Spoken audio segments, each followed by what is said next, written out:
Brown stepped down from chairing the Black Panther Party less than a year after Newton's return from Cuba in 1977, when Newton refused to condemn the beating of Regina Davis, an administrator of the Panther Liberation School. Other male members of the party beat Davis and broke her jaw because she reprimanded a coworker when he did not do an assignment. Newton opted for solidarity with the men. This incident was the point at which Brown could no longer tolerate the sexism and patriarchy of the Black Panther Party.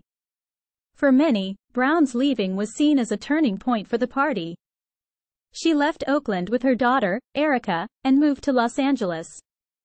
Brown recorded 2 albums, Seize the Time, Vault, 1969, and Until We're Free, Motown Records, 1973.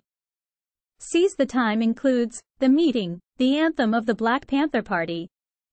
After leaving the Black Panther Party, also in order to raise her daughter Ericka, Brown worked on her memoir, A Taste of Power.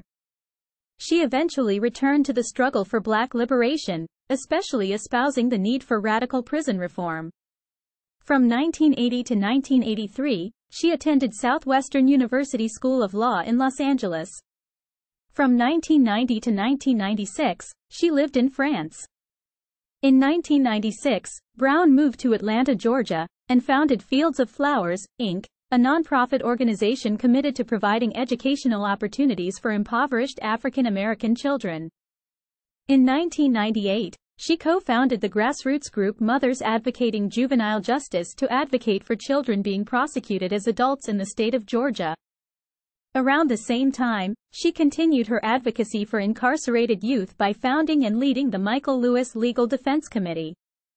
Michael Lewis, also known as Little B, was sentenced to life in prison at the age of 14 for a murder that Brown believes he did not commit.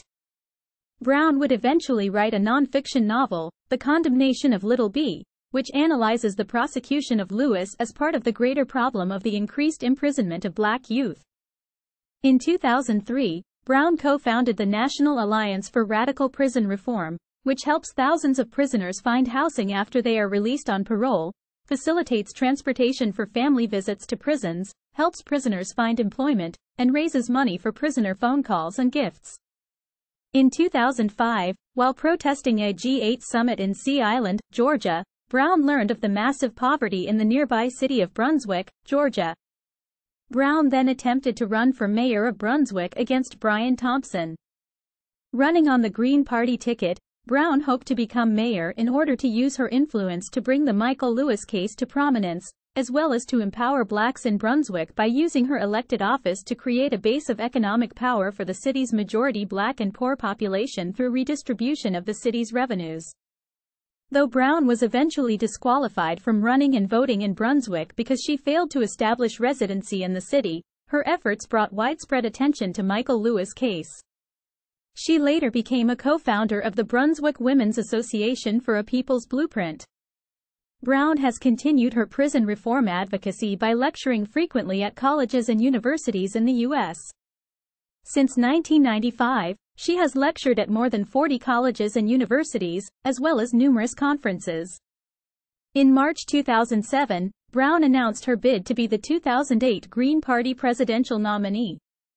Brown felt that a campaign was necessary to promote the interests of those not represented by the major political parties, especially the interests of women under 30 and African Americans. Her platform focused on the needs of working-class families, promoting living wages for all, free healthcare, more funding for public education, more affordable housing, removal of troops from Iraq, improving the environment, and promoting equality.